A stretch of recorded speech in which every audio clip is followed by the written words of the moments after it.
Hotty toddy, Ole Miss fans, and welcome to the Brad and Chad Show, an Ole Miss Network production, brought to you by Blue Delta Jeans, made in the USA. This is the show by and for Ole Miss fans, where you'll get expert insight and analysis on Ole Miss athletics. And now, here are your hosts, former Rebels Chad Flowers and retired NFL star Bradley Sowell. Podcast time.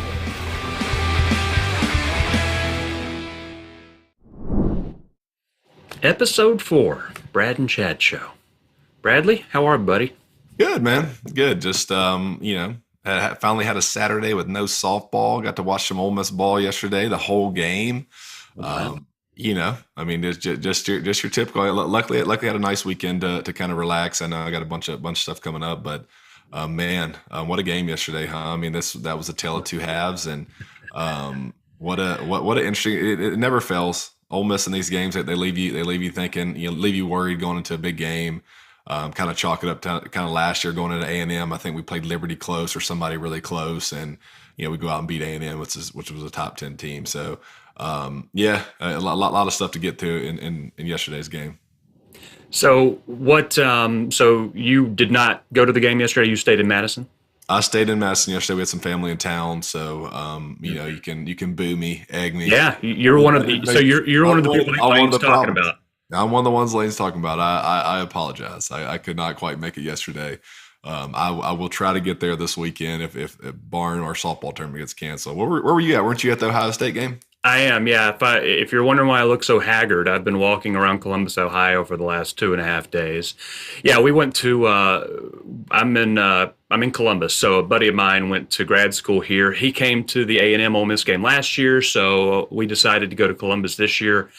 And man, 105,000 people were at the game yesterday, and they just beat the living fool out of Wisconsin. I always compare Ohio State to an SEC school because they have the athletes of an SEC school.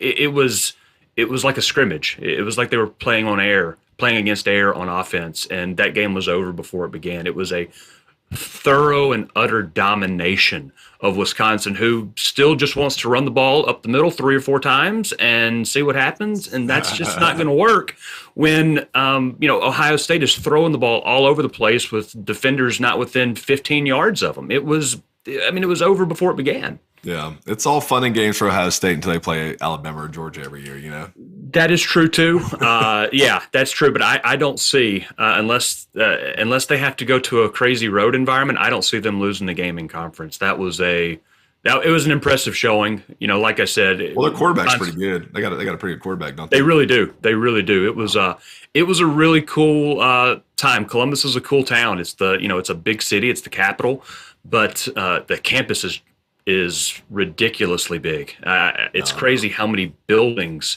you find on this campus, comparing it to Ole Miss, which is not a small campus in its own right, but it was a really cool place, man. It was good to see how it was. That's awesome.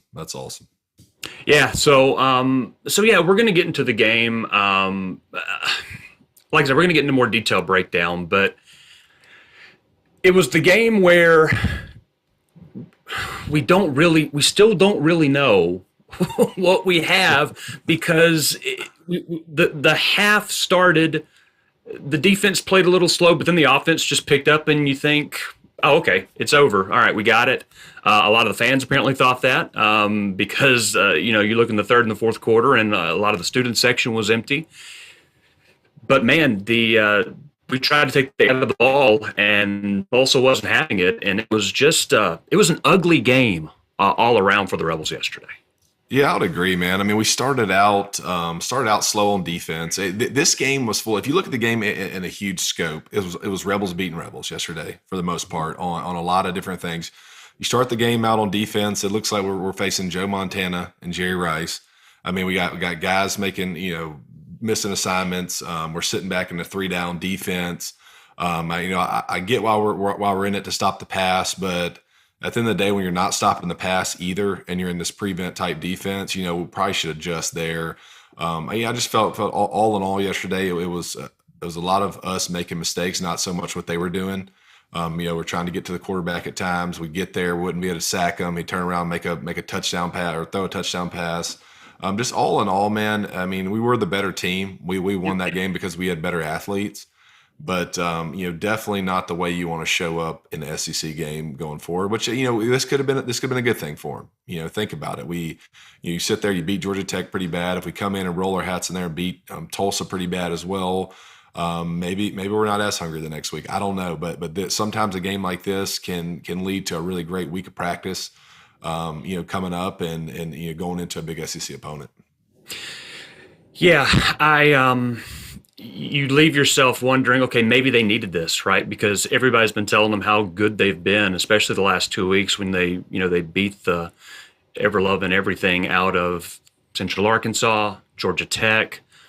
And then, Tulsa had a chance, right, in that game to you can say, well, Ole Miss decided not to really be aggressive in the second half, but Tulsa just kept playing, and it was a game where if their starting quarterback doesn't get hurt, it could have been a lot more interesting than it was, which, it's kind of scary, especially when a huge conference game looms next Saturday against Kentucky. Yeah, I'm kind of with Lane there on that as well, too. Lane alluded to in his press conference that he would have rather the first guy stay in there because the way they game plan was for him. And, you didn't really add that element all week of, you got a mobile quarterback comes in there that can kind of throw it a little bit, but was able to run around a little bit. And, hey, when you haven't really planned for a spy and how to contain that all week, it could give you some issues. And, I do think had the other guy stayed in there, we would have probably sacked him a couple more times, more so than we did the Braxton kid. But, yeah, man, all in all, man, that thing got way too interesting, late and even early on. I mean, they were up 14-7 and they had the ball at one time. So it's just one of those things, man. We gotta quit shooting ourselves in the foot. And I'm with you there. We just don't. I'm still not comfortable with what we are. I mean, that's where we got to get to. What are we? Are we going to find out this week? I think so. Kentucky's a good team. I dug into them a little bit as well, and man, I don't know. Have they played? They haven't really played anybody either, and they played a close game yesterday. Or maybe yesterday was just that middle of the season lull where, man, we're just you let your hat down a little bit, and other teams are a little hungrier coming in. So we'll see. A lot will be told this next week.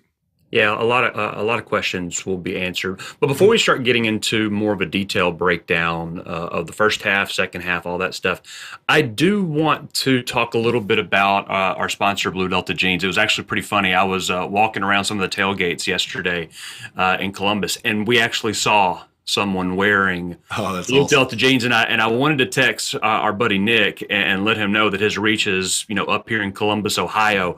But yeah, I thought it was pretty cool. Once again, they're one of our sponsors, and they have some pretty cool event coming up, if I'm not mistaken. Yeah, they have on October 14th. I think it's a Friday. After the Square Jam after party, it's at the Lyric. They put on a really good event. I'll be there. I went last year as well. Just a really cool event. It'll be a mustache band. It's the old 90s country. So, that's cool.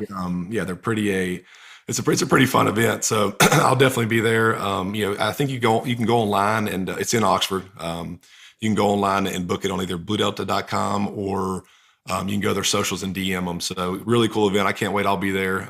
There'll be some other former players there as well. It's always a good deal. And, Nick and them, they put on a good show. Hey, and I got to wear my BDJs. Nick, when Nick goes, I'm 6'7", so Nick makes sure he tells everybody, hey, look at this big ass guy that's the only jeans he can wear. He can only wear Blue Deltas. So, that's my claim to fame. Hell, I even wore them when it's super hot outside. I'm like, man, I'm walking around these damn Blue Deltas, man, sweating like a dog. But I do it for Nick because I'll be his little mannequin. So yeah, come out to the Lyric. I'll be there. It's at Square Jam's after party, so it'll be fun.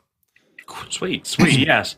So that does sound like a good time. I hate I won't be able to attend. Maybe I will. Who knows? Maybe there'll be a cameo from me as well. Okay, so let's unpack the first half a little bit. And you mentioned it at the top. This was a show of two halves, right? It seemed like the first half, the offense is showcased. Second half, the defense is showcased. The Rebels got off, to a pretty quick start like they normally do, but Tulsa was moving the ball, right? So Davis Brin, who is the country's leader in passing coming into yesterday's game, they were in rhythm. First quarter, after the end of the first quarter, the Rebels were down 14-7. Drives of 87 and 75 yards from Tulsa, they were kind of getting whatever they want on offense. And I was a little concerned because we haven't seen that type of play from the defense so far this year.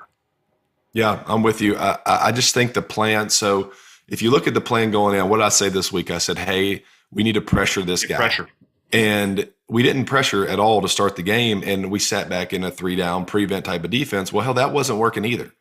And we just stayed in it. And then it got to be where they start mixing us up with, they were basically running the seams. They were running the outside, kind of mixing up our safeties. And man, it led to shit. We're sitting back in prevent. We're not pressuring. He's sitting back there all day. And now he's hitting he's basically just sitting down in all the zone. We were heavy zone and they were just finding the holes in the zone. And, and then it got to be where it was confusing our guys. I mean, you had a mix up in the most telling play to me was whenever he threw, I think it's when their second touchdown, when they hit Epps, I think it was Epps in the right corner of the end zone, and they mixed up our safety. And I was like, man, is it going to be that kind of day where, we're not prepared, for some of this crazy attack. So I wish we would have came out and pressured him, hit him early, and we finally got to him and then started hitting him a little bit. But they came out, and it was a tough deal for us at first. It definitely had me nervous. Do you think the absence of J.J. Pegues, Kari Coleman, Lane mentioned in his press conference that he thinks that they're going to be able to go next week. It was more of a precaution, nothing against Tulsa, but it was kind of a season-long. You want to take into account the rest of the season. Those guys didn't play. Do you think that might have had a role in us not being able to get a lot of pressure, at least early on? Well, listen, we still are. I mean, we got some depth, but we aren't the type of team that can be missing two key pieces like that and expect the same result. Now, we don't have 5 stars sitting all over the daggum bench. So, having those guys back will certainly help. And then you look at like from a rotational standpoint during the game. It was hot out there yesterday, so you're missing Kari Coleman to rotate on the D line. You're missing Piggies who can help out with a few snaps in there as well. So you're short on the rotation, and you definitely need those guys, and it definitely works. It definitely helps having them in the rotation. So, I mentioned Brin, the Tulsa quarterback. He ended that first quarter 103 yards, 6 of 8. I mean, he was getting whatever he wanted. The second quarter was kind of a different story. I mean, there's a lot of sub-stories inside of this game.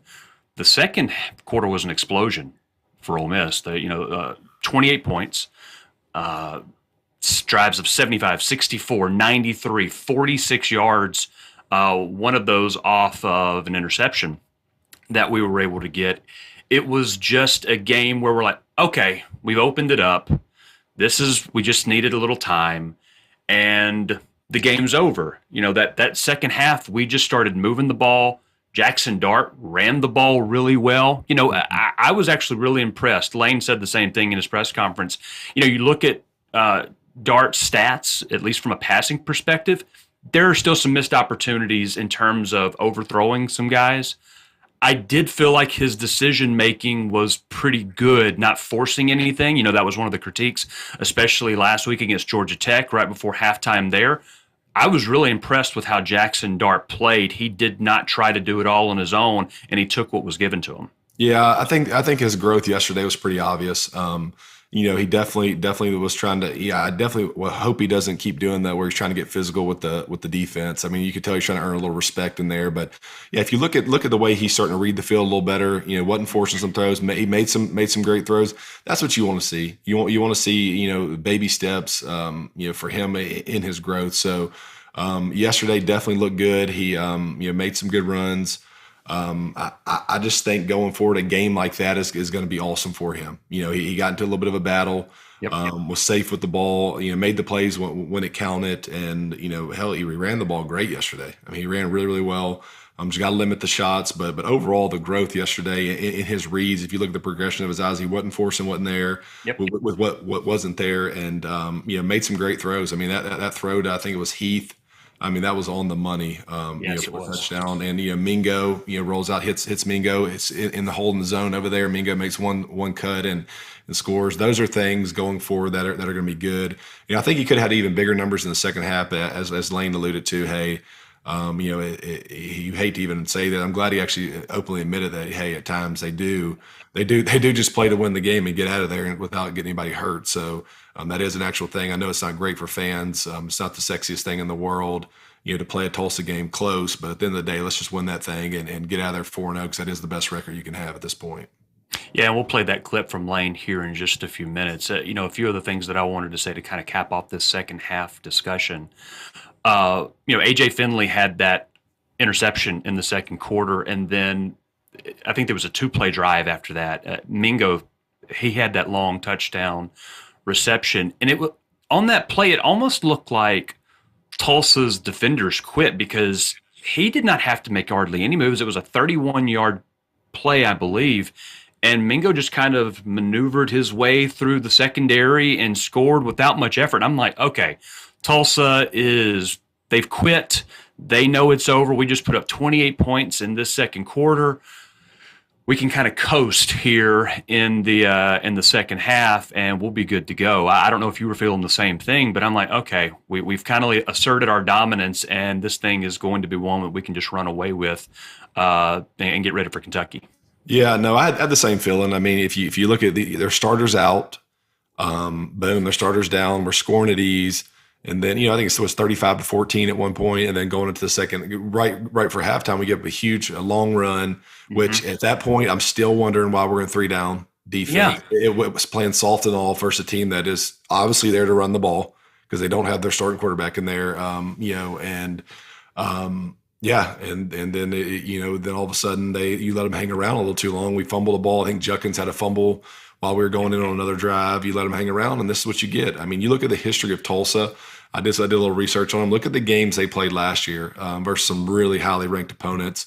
They're not chopped liver now. They got enough players to beat you. That Stokes kid would start for us. They're frisky. Yeah, they're not bad. I mean, they've got some guys over there, and we let them hang around too long, and hell, it was a lot closer than it should have been at the end. Yeah, thank goodness for, we've talked about Quinshon Judkins so much and how much of a star he is. And one of the reasons that we had to lean on Judkins so much is it seems like Zach Evans was dealing with something. Now, we don't know the severity, or at least I don't. It could have just been a precautionary thing. It's helpful that you have such a nice horse in the stable like Judkins, where they're like, we're not going to risk it, especially with such a big game coming next week. Hopefully we'll get a little bit more insight as to what that injury looks like and whether or not he's able to go against Kentucky. But yeah, with Evans down, Judkins stepped right in and did what he's done all season, and that's run over, around, through, whoever was in his way. Yeah, I don't know how he wasn't a top 5 running back in the nation come out. He runs amazing, man. I mean, he does it all. He got speed. He's powerful. He runs with a purpose. Is what I call it. I mean, he runs pissed off, and that's all. That's all you want. I mean, you can tell he runs with a chip on his shoulder, and a guy like that, more guys like that can show up on campus, which they are. And I mean, dude, he's a game changer for us. And I will say this openly: there is no drop off between Evans and Judkins. They are very, very even backs, and either one. It doesn't matter which one of those guys are in there. Both are going to give you great effort in there, and they're equally as good. Yeah. So that's the first half, right? And we go into halftime feeling pretty good, right? We're up 35-17, and then the second half begins.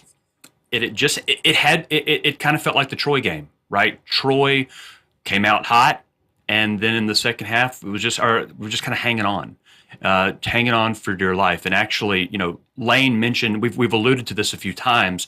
Lane mentioned in his press conference after the game that it was just kind of a decision on their part to play it that way. So why don't we listen to that real quick, and then we'll come back and discuss it a little bit more. Yeah, I like to think I usually have pretty good answers at that. It just felt like, one, we didn't want to take a ton of risk because the game was going our direction, and And so we got a little conservative, which again, the point is to win the game, even though it doesn't make myself happy and others happy when it ends like that. But,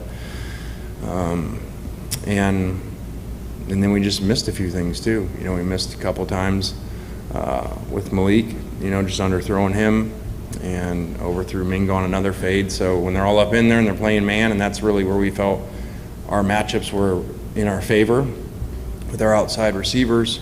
One time we score on it, another time we hit a fade, and then we missed whatever 3 or 4 of them. Would be a big difference. So if it seemed like they were playing not to lose, I guess is a way you could say it, that does seem to be the case, right? You know, Lane said we felt like we had the game where we wanted it, and we did not want to make anything too risky because we've got the rest of the season to think about, and especially the SEC opener next week. Yeah, definitely, man. I mean, that's not the popular thing to say out loud. I know, you know, but kudos to Lane for actually openly admitting, hey, there are times in a game where we do play kind of conservative. Man, you know, I get what he's saying there. It was, I think it got a little closer than he wanted at the end. We were driving the ball, killing ourselves. Just all in all throughout the day, you know, I think you could hang your hat on saying, you know, there was just some sloppy play. It was Ole Miss beating Ole Miss. It was nothing it wasn't like we lined up and Tulsa was just physically better than us at certain times. No, we just weren't making plays. And I know there's a lot of talk about the O-line play. You know, that they were spotty yesterday. But definitely at the end of the game, I mean, hell, Tulsa had a ton of guys in the box. Like Lane was saying, man, we got to hit on some. You're gonna get man coverage out there. We got to hit on some plays, but they didn't pass it deep a ton, and probably should have. So, you know, yeah, they're definitely loading that box yesterday, and it was definitely tough to run there in the second half. And you know, all in all, it's a group effort when it comes to O-line play, man. You have your 5 guys, and there's other guys that are involved. You know, it could be scheme. It could be, you know, it could be the tight end helping out on certain stuff. Where does the back feel on protection? You know, you openly sit there and watch a game. It's not always the O-line's fault. Right. You know, there's definitely times where they could get better, make some mistakes. But you know, schematically, in times in there, I mean, it's 3rd and 8, 3rd and 9, and we're run faking. I mean, that's tough. That's tough. Letting it develop, letting a play develop. It adds extra time. And you know, they're blitzing. We got to run fake on, and we have no hots and sights in there. Yeah, good luck blocking that. You know, that's tough. You know, if we don't have a read for a blitz and you're run faking, yeah, they're going to get there quick. You know, they're going to get through there. So there's a lot of stuff that goes into it. You know, I'm more than sure we're going to be serviceable and clean it up for Kentucky. Yeah, when you look at the numbers, the Rebels only attempted 11 passes in the second half. Third quarter, they only had 57 yards. So it was just it was a slog, right? The energy, and and Lane referenced this a few times, you know, talking about the crowd, which we can talk about in just a second. It just kind of felt like all the energy just kind of died away. It was, everybody thought the game was over at halftime, and some people left. And like Lane had just said, we thought we had the game in hand, and we just kind of took the energy out of the ball, and that kind of shone. But then the problem is Tulsa didn't think that, right? They kept trying to push, and they got within a score towards the end of the game. So it was hopefully it was a little bit of an eye-opener that, you know, yeah, we can run away with teams, run away from teams if we want to, but we're not in a position where we can just completely give up and just run the ball, you know, 3 times and expect to punt. And then the defense is eventually going to get tired, and, you know, you're going to start seeing teams crawl back into it. And against good teams, especially in the SEC, that's going to be a death sentence. Yeah, no kidding, man. I mean, listen, obviously played a bunch of ball. It happens in these games, man. And this is what, and this also can go into the subject of the crowd. Okay. Like, sure. This is what my favorite season that Ole Miss has played was the COVID year. Why? Because it was all SEC games. You know, we talk about the crowd being a law. Like, why do we play these games? You know, like let's play quality games. We want fans in the stands. Let's play quality games. I mean, it is tough in today's economy to ask people to come up, to play Central Arkansas, Tulsa, some of these teams. I mean, that's an extra expense that people aren't taking on, wanting to take on. Let's play better games. Let's stop playing these games. I want, I think that year we played all SEC games. It was awesome. It was only 10 games, but man, it was 10 meaningful games. Yes. And I just, that's where I am on that. I mean, when it comes to the whole fan argument, they'll be there for the SEC games, for the games that matter, for the bigger games, they'll be there. Let's play more of those. Let's play more of those. I don't care about us playing Central Arkansas. No, I don't never care will. about us playing Tulsa. Nobody wants to see that. Like, let's play quality football games, and let's, then you'll get the crowd you want. I mean, we're at a crazy point in the economy right now. There's not everybody can afford to splurge to come watch us beat Central Arkansas 59-3. No. That's just the God's honest truth there. So let's play better games. If we got to do a 10-game schedule, let's do it. I don't care, but I'm. Why are we playing these? Like, that's my argument on the whole fan thing. Yes, I'm not going to criticize someone for, hey, you're putting the game on TV. That's where most of this money is coming to these programs now anyway, so I'm just going to watch it in the comfort of my own home. It's a chore, especially if you don't live in Oxford. And sometimes if you live in Oxford, it's a chore getting on campus, finding a parking spot, and those are all expenses you have to figure out as well, and then go into a game. And especially it was really hot yesterday, 95 degrees, something along those lines.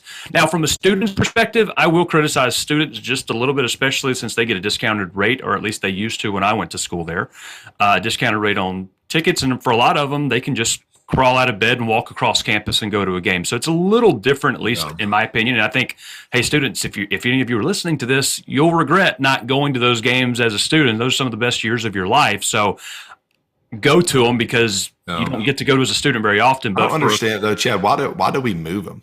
Why do we put them in the dead ass sun over there? Like, we got to move it. If you go back and look at some videos back when the student section was in the south end zone. That's where it was when I was a student. It was. I mean, it was a very live environment. But man, you put them over there in the sun. And listen, I know there will be pushback on this. There's a big argument on it. But why would you touch something? I mean, maybe money went into it. I don't know. Why would you touch something that was already awesome? Don't mess with it. I mean, we cannot mess with it, with the environment. And now they're in the worst part of the daggum stadium. They're just not going to stay in there. I mean, it is what it is. They can go back to the Grove and not be burning up, and that's just what they're thinking. So I don't know, man. We gotta figure something out after the season, and maybe get that environment back that we had back in, I guess it was 16. Back when I was there. I never, growing up, I never really questioned. Ole Miss environment was always awesome. I mean, I never, when we went to the games, it was pretty, it was pretty packed and quite an environment. So I don't know. I don't know what they got to do. I mean, I'm sure there's people a lot smarter than us that'll figure it out, but man, they, quit playing the crappy teams and put the students back in the south end zone, for God's sake. And get rid of the neutral site games, right? I don't want to play Power 5 conferences in Atlanta like we did last year against Louisville on a Monday night. Bring a team like Louisville to Oxford. And let us go to Louisville on a return trip, right? That's what makes college football so fun, is the college atmosphere, the on-campus games. But that's kind of the devil that you've you kind of get into the deal with when you get TV contracts, right? And so I'm sure that's playing a big driving role, and we'll see what happens from there. But yeah, I'm on the same page with you. I can't get on board with criticizing people for not wanting to spend 12 hours on campus, spending $600, $700, $800 trying to go watch us play Tulsa. Yeah, I'm not going to do that. So, okay. Last thing we'll talk about on the game, and we'll get to our MVPs. The Rebels do seem a little banged up. Caleb Warren, starting center, he's looking a little injured. We mentioned Zach Evans. Pegues, Coleman, hopefully they're going to be back next week. That's the biggest concern I have going into Kentucky right now, is making sure we're at full speed. And I don't even know, and maybe I don't believe Ulysses Bentley played yesterday as well. I think he's banged up, and I don't know what his status is. So there's a lot of the weapons that we have and some of the depth that we have, especially on the defensive side of the ball, that hopefully we can get some clarity, because those are important guys going into the most important part of the schedule. Yeah, and one thing I will touch on too in my playing days, a lot of times these guys can play. Yeah. But, if you're the coach, you're saying, hey, man, we have enough to win this game with what we have. Sure. Why would I bring, Piggies or Coleman or one of these guys out here and let them get more banged up going into Kentucky? You'd rather win an 8-point game versus Tulsa and stay healthy than you would go out there, beat them by 40 and have two other guys get hurt, or maybe a guy that's already hurt get even more banged up. So, That's you know, true. in the day, we got to win. Okay, we got to win, and we were winning that game pretty big at one point. We just let the foot off the gas, and it could have been better. It could have been a better win, but at the end of the day, we still won, and we should be decently healthy going into Kentucky, where it's going to start to matter. So. Yeah, a lot of times, man, the guys could play, but you know, hey, it may be better off to hold them out because SEC play is coming. Sure. Who's your standout guy from yesterday? Man, I think it's hard not to give it to Judkins. I mean, I think Judkins kind of carried the load yesterday. Sure. You know, ran the ball hard, provided a spark. You know, whenever we were a little down there. So, Judkins, man, ran with attitude. I just love the kid. The kid's a really good player. Thought he was by far the MVP. Yeah, I was on the fence between AJ Finley and Jackson Dart. I think though I'm going to go with Dart. And yes, the stat sheet is not going to blow you away with what he did yesterday. But we talked about growth with him, and I mentioned it a little bit earlier. He did not put the ball, at risk. He did miss some throws, which I'm sure he'd tell you there are plenty of throws that he wish he could have back. But he threw for 154 yards. He ran for 116, right? And yes, we don't want him taking those kind of hits all season, because when you start playing the SEC opponents, he's not going to last as long. But I felt like as a game manager, making smart decisions, that's what you want to see, especially seemingly, when the game was in hand. He did not try to force anything and at least give them the chance to get back in. We made them go earn it, which in some cases they did, but I felt Jackson Dart played pretty well. Yep. So you go in, the gross is definitely there. Looking at Lane's press conference, let's touch on this for a minute. So, Lane says, spoke with Luke Altymer's family. They have a plan for Luke. Kind of touch on that. What do you think he means there? Sounds like he's the backup. Be interesting to see if there's anything farther into that, or if if that means he's transferring. I don't know. I thought those comments were kind of interesting. They're very interesting. Looking down in Lane fashion. So it sounded like there was more to that story. Where do you stand on that? I think there's a lot of politics going on, especially with the transfer portal and what you're able to do now compared to back when you played. I think you have to try to keep people happy, but I felt like yesterday was the first time he had said the word backup. So I think we finally have which you and I have kind of felt this was the case anyway, but I was surprised that he said the word backup yesterday. Because now we've got a label and a title that we can place on this race. It is Jackson Dart's job, and Luke Altymer is the backup. But I do feel like he is trying to keep his family happy because he doesn't want him to transfer. Now, whether or not that's because, hey, I've got to have a competent backup, because who knows what could happen to our starting guy. I don't know, but I was surprised that he used the word backup for the first time yesterday. Yeah. That was really surprising. It's time to put it to bed. Yes, absolutely. We're past it. He chose Dart, and I think that was the right choice. I mean, I think he's going to try to live and die with Dart because why? Because he's a freshman. He's still young as well, and whether he plays great now or not, you take what he has, which is a great mold, a great piece of talent, and you say, hey, maybe it is rough at first, but I have plenty of time to develop this guy. People are judging this race as if Altymer and Dart are actually have ever done shit before they got to Ole Miss. Right. Or before they're here. Neither one of these guys have done jack in the SEC. No. Neither one of them have done anything. So this is like starting a freshman with either one of these guys. Neither one of these guys have experience or anything to hang their hat on. So I could see Lane saying, hey, live with Dart here. Worst case, Luke transfers. We got plenty of time to bring other guys in. But I'm going to hang my hat on saying, hey, I can develop Dart and his talent into what I think could be a great quarterback. So, I think I'm glad Lane's finally putting that to bed and saying, hey, this is my guy. I'm going to roll with him. This is a guy I hand chose. I'm going to develop him. I'm going to find a way to develop the guy. In the worst case, there's always a portal. So, I like the move here. Yeah, and speaking of putting it to bed, maybe he was able to put it to bed on a Nest and Wild mattress, right? That would have been one of the things that I would have liked to have here in Columbus, as tired as I am. The one thing that would have made it better is one of those Nest and Wild mattresses, right? I know Nick Weaver's smiling right now.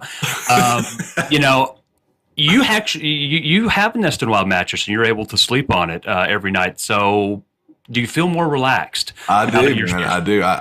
It's definitely a new up and coming brand. Super comfortable. I bought them all for my house. They're all in there, and I will say this, man. I had back pain playing the NFL. This sounds so ad ready. I love it. This sounds. Hey, let's sell this baby right now. I had back pain in the NFL. It's been awesome, man, and it's decently priced. The decently priced mattress. So give it a try. And what's our code on that? Is it Wild 15? Wild 15, 50% off. And they are backed with a 99 night return. Very easy for me to say.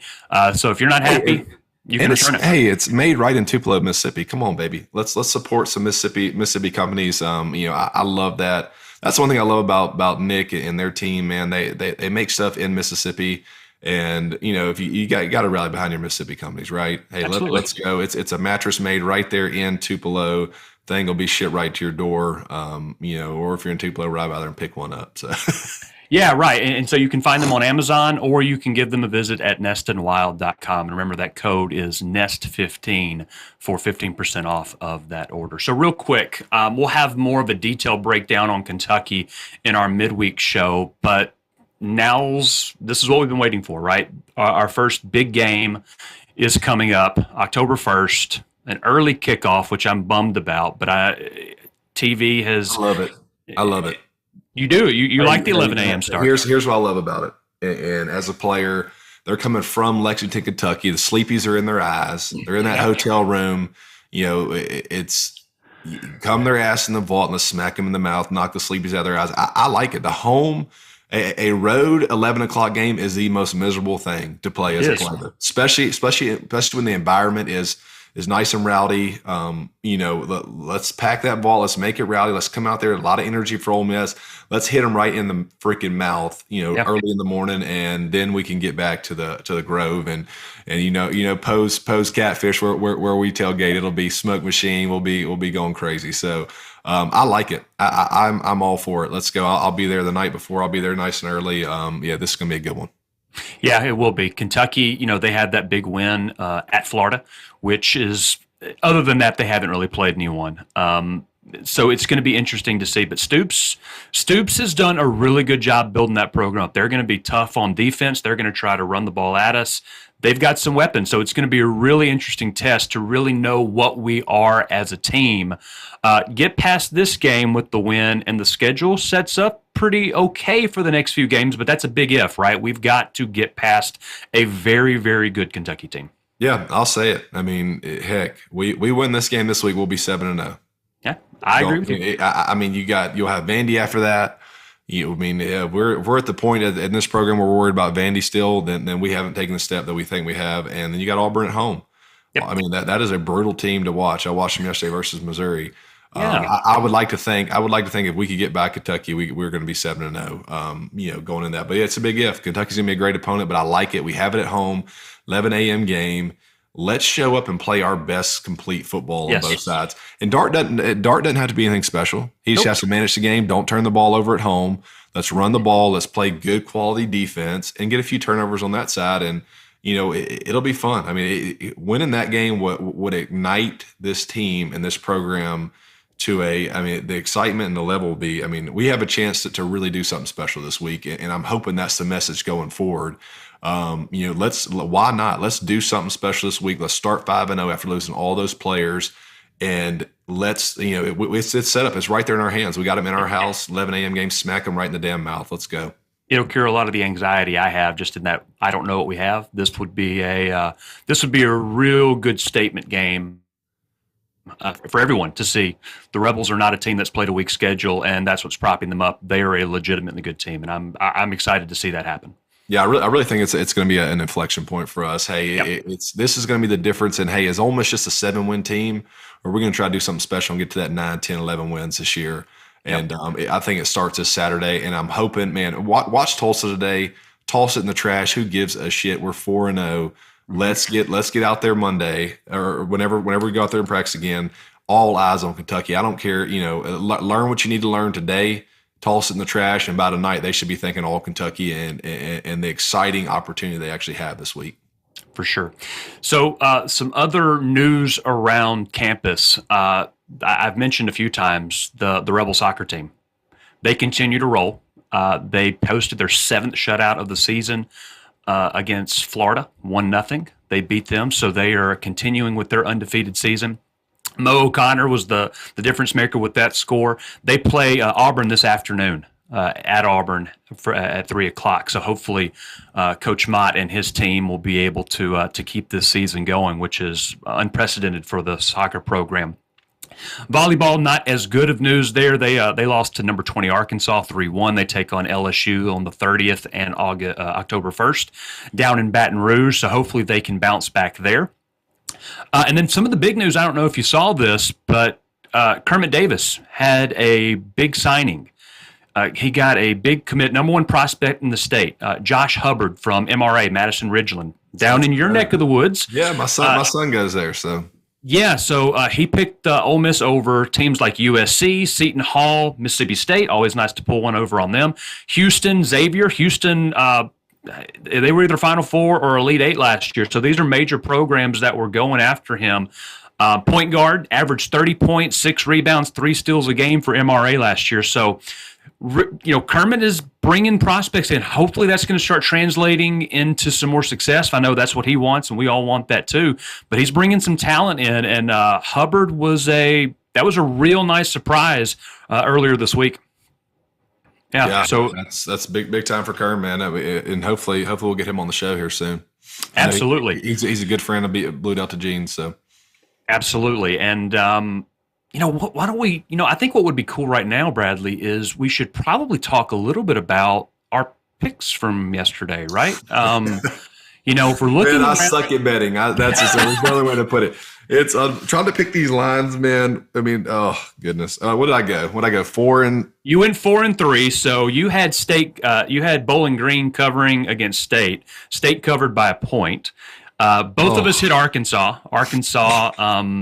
Man, they missed that field goal that would have won that game, but they ended up only losing by 2. A&M was 2.5.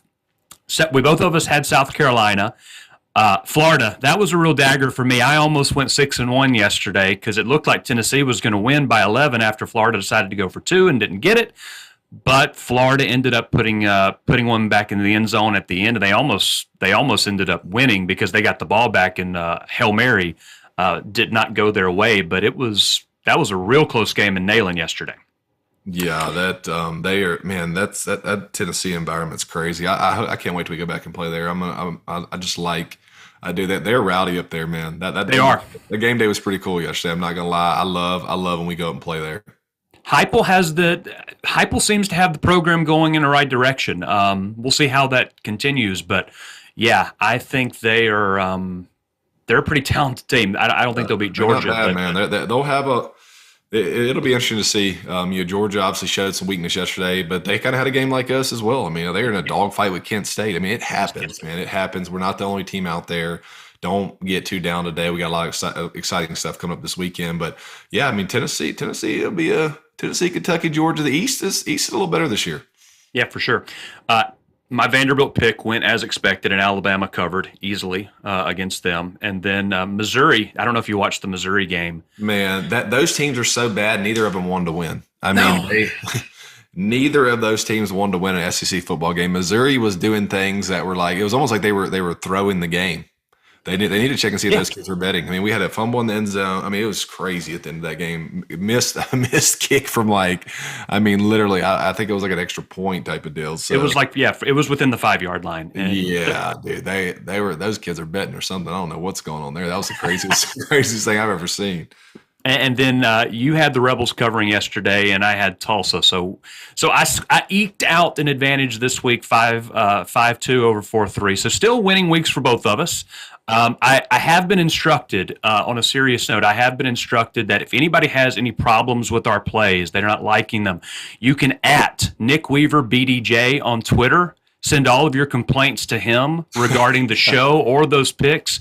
You're happy to, he is willing to listen to any complaint that you have regarding those picks or the show in general. So yeah, at Nick Weaver, BDJ on Twitter for any of those, and he should be able to, at least listen to you. So I wanted to make sure and give you that PSA for all of our fans out there that are betting.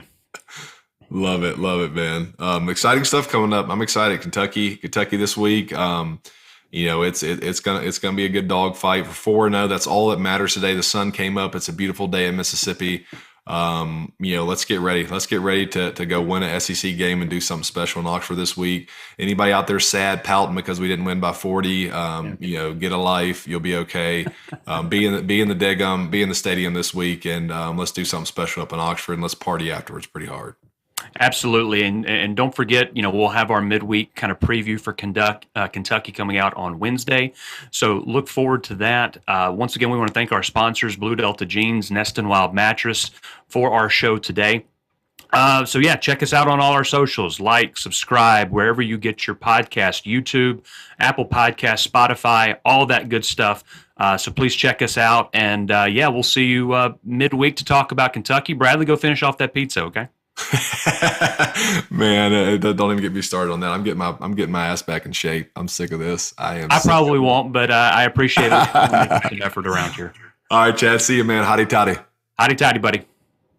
Thanks for listening to the Brad and Chad Show. Follow the boys on social media for more content. And don't forget to like and subscribe wherever you listen to podcasts. This has been an Ole Miss Network production, brought to you by Blue Delta Jeans, made in the USA.